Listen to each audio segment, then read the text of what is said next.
How you doing, guys? I had come across a channel in the last couple of days, a new YouTuber that goes by the name of Guardian Fury. He and I were commenting back and forth yesterday about the JW trolls. Apparently they have already found his channel, so that tells you he's doing something right. Well, we were commenting back and forth, and he made the comparison to the YouTube trollers to the second grade recess bullies, which was funny because it's true. Except for the one difference, if I remember correctly, the second grade recess bullies could be kind of scary, where the JW trolls are quite laughable. As a matter of fact, I commented, I says, it's going to be a short matter of time before Daily Observer, formerly Life Agent, finds her way to your channel.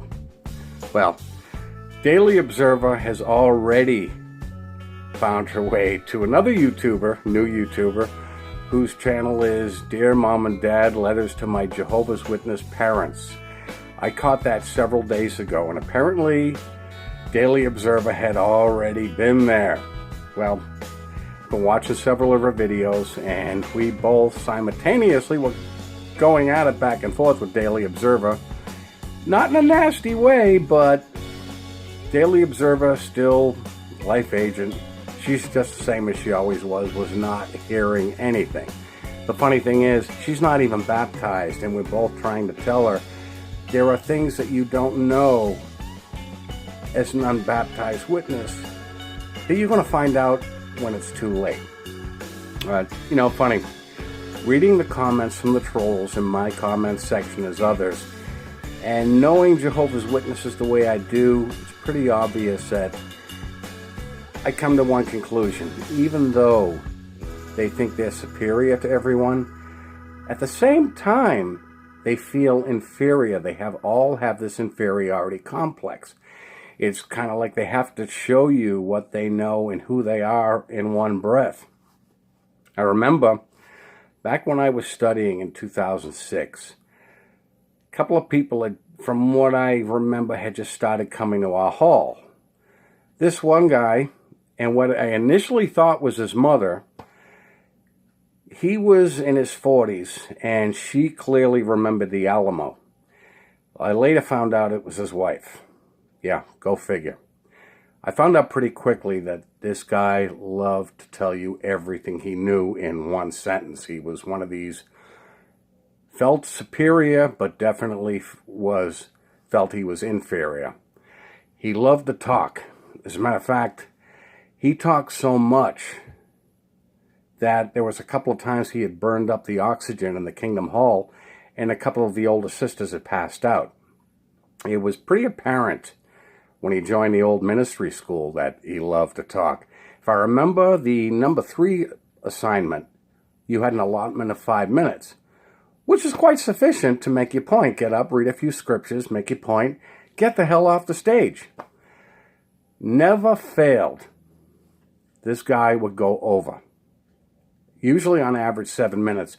And for this period of time, it's when they stop tapping you out.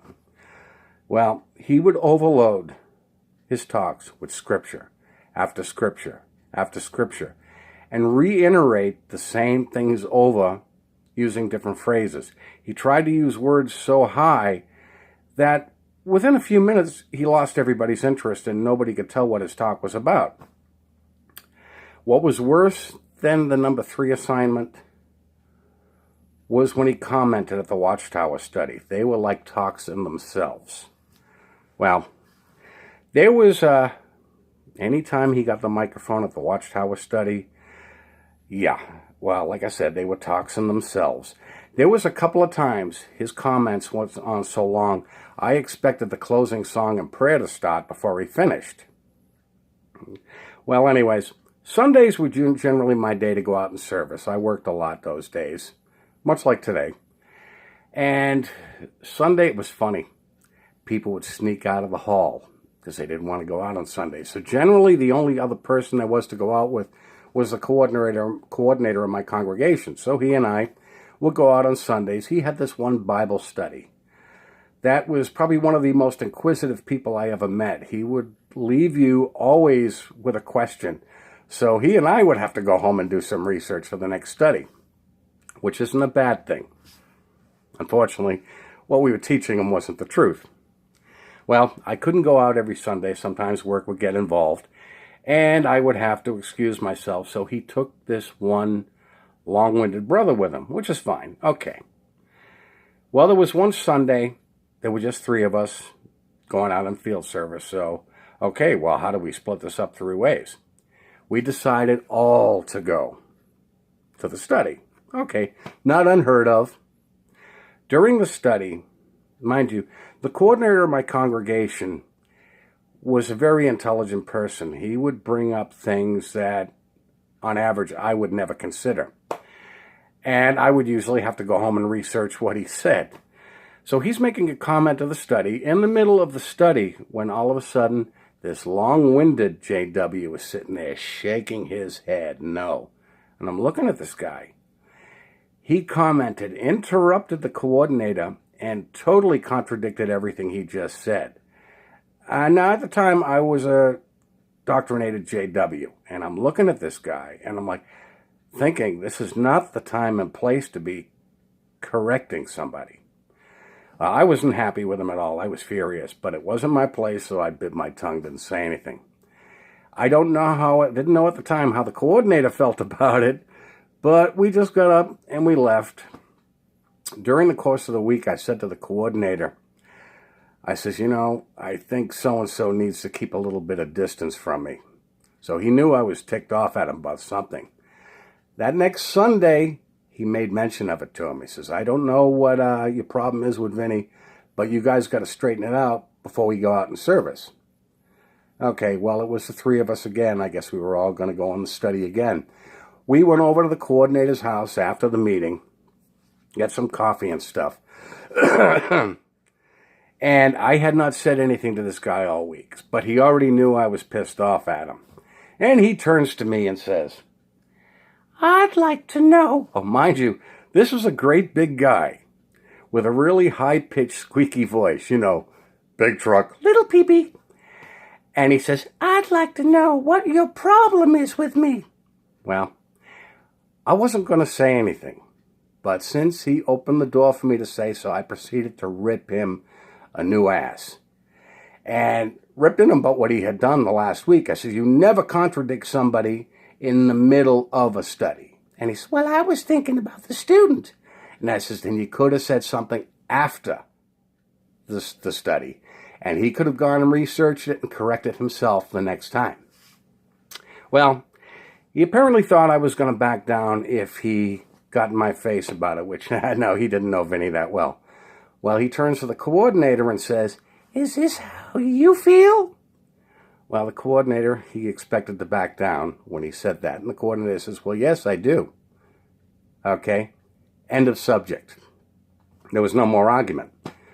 This was the first time in several years that I had known this guy to stay quiet for more than an hour. He didn't say one word to the entire study. And if I remember right, he wasn't in the congregation for much longer afterwards. But this guy was that type of guy that had to always be right. As a matter of fact, he would set me up with questions just to try and prove me wrong. But the funny thing was, the light changed in so much in that organization that he could be right this week and wrong next week. And this is where we had our differences. I believe it was Life Forever in Paradise Earth, if I got the name wrong. I'm sorry. It's been so long. I have them both in storage. But they were 2 different issues that contradicted each other. And we got into a discussion about what was in them. Come to find out, we both were right. But like I said, I mean, from week to week, you could be right and wrong. Like I said, he wasn't in the congregation long enough, well, that much longer after that. But come to find out that this was typical of Jehovah's Witnesses, that they felt superior over everybody. But at the same time, they had to prove it. And after a while, that really started getting to annoy me, and I wasn't there much longer after that anyways. Anyways, guys, I'd like to hear your comments about that, and if you know any JWs like that, if you come across this video, hit the notification button, guys. I will be talking to you soon. Enjoy your day.